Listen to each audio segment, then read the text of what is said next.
Curiga ada penyalahgunaan wewenang dan tindak pidana korupsi dalam pemasangan baliho ucapan selamat ulang tahun untuk Joko Widodo. Dua warga Solo, Budi Kuswanto dan Tri Sabto, melaporkan Wali Kota Solo, Respati Ardi ke Kejari Solo. Dalam laporannya, pelapor mempertanyakan baliho bergambar Jokowi yang dipasang menggunakan reklame milik Pemkot Solo. Pelapor juga mempermasalahkan sumber dana yang digunakan yang berpotensi memunculkan korupsi dan kerugian negara. Laporan tersebut adalah menanyakan sumber dana, di mana pemasangan baliho ini Bapak Wali Kota itu menggunakan dana APBD atau dana pribadi, di mana pemasangan baliho selamat ulang tahun Bapak Jokowi itu menggunakan logo pemerintah. Bapak Wali Kota juga bisa segera dipanggil oleh Kejaksaan untuk dimintai keterangan dan menjelaskan sumber dana tersebut.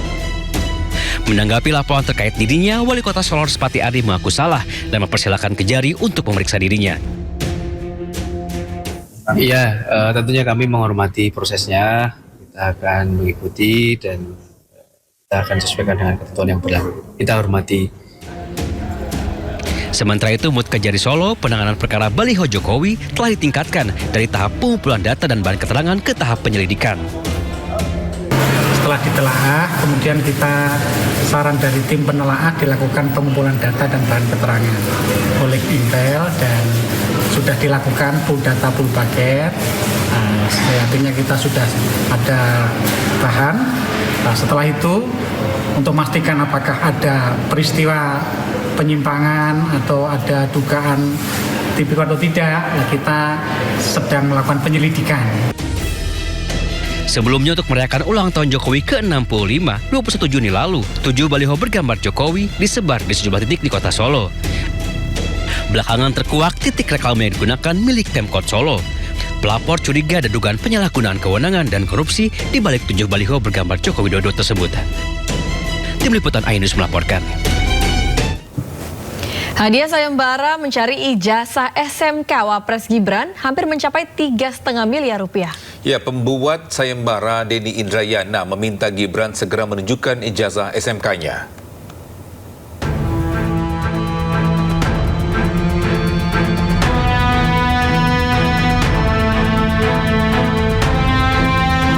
Sayembara ijazah pendidikan SMK Wakil Presiden Gibran Rakabuming Raka masih terus bergulir.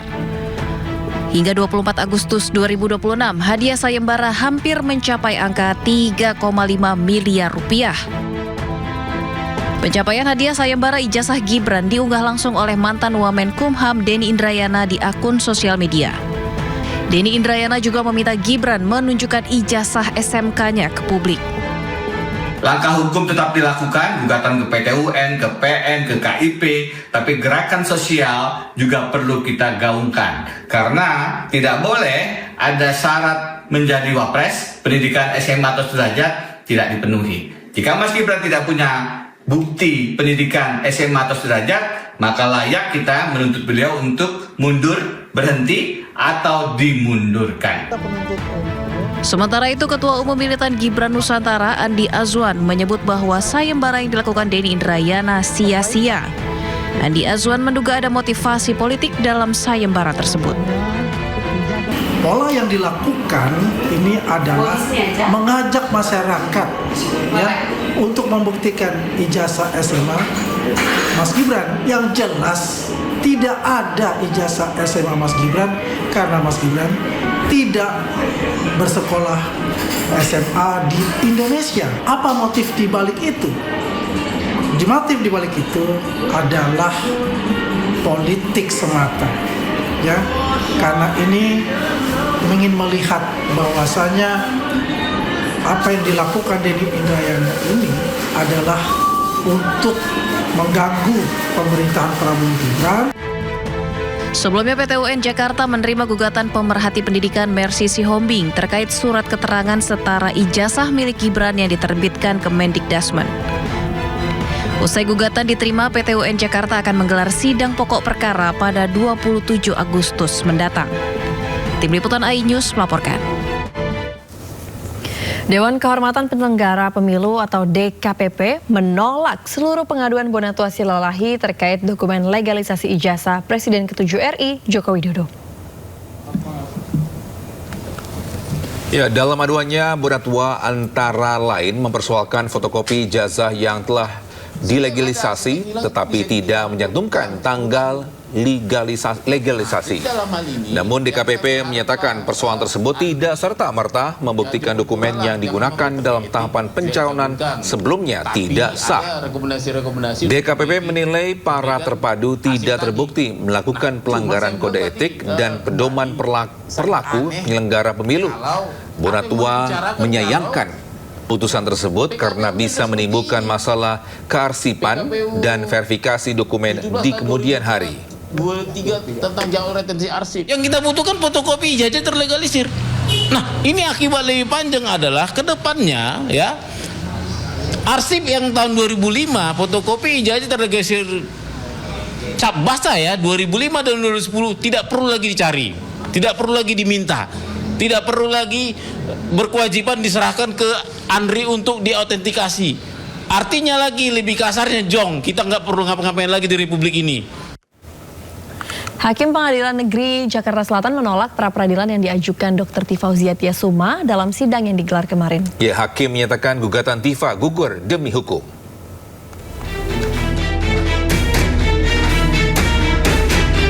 Hakim Tunggal Pengadilan Negeri Jakarta Selatan, Sulistyo Muhammad menyatakan seharusnya Dr. Tifa melakukan perlawanan atas pelimpahan kembali dakwaan kasus ijazah palsu Presiden ke-7 Joko Widodo.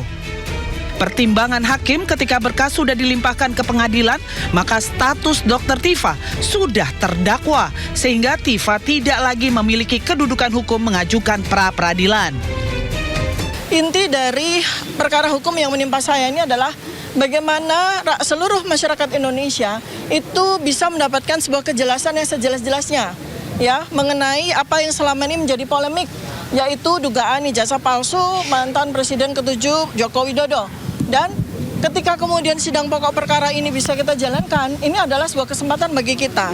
Tapi sekali lagi saya katakan berkali-kali dalam 470 hari ini ya, bahwa kami sudah melakukan penelitian terhadap 709 dokumen ya, malah ditambah ya, ada beberapa tambahan dokumen lagi, 712 dokumen tepatnya, dan yang sudah diperiksa itu ada 148 saksi, itu sudah kami teliti dengan sangat seksama.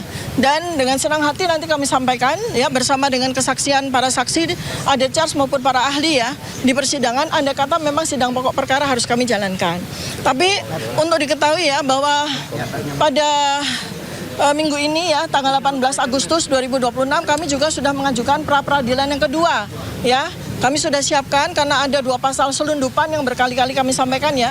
Pasal selundupan yang sangat tidak ada relevansinya sama sekali dengan kasus saya, tetapi memang semata-mata merupakan sebuah niat jahat ya, niat tidak baik dari pelapor untuk menghukum saya seberat-beratnya atas pasal 8 dan dengan hukuman 8 tahun dan 12 tahun ya, pasal 32 35. Dan kami dari kesimpulan yang kami dapatkan ya oleh jaksa penuntut umum ya, kami mendapatkan tambahan ya yang dalam ini menjadi tesis ya, bahwa ternyata betul-betul pasal 32 35 itu betul-betul dilakukan overcharging ya, betul-betul dilakukan dengan niat yang tidak baik ya.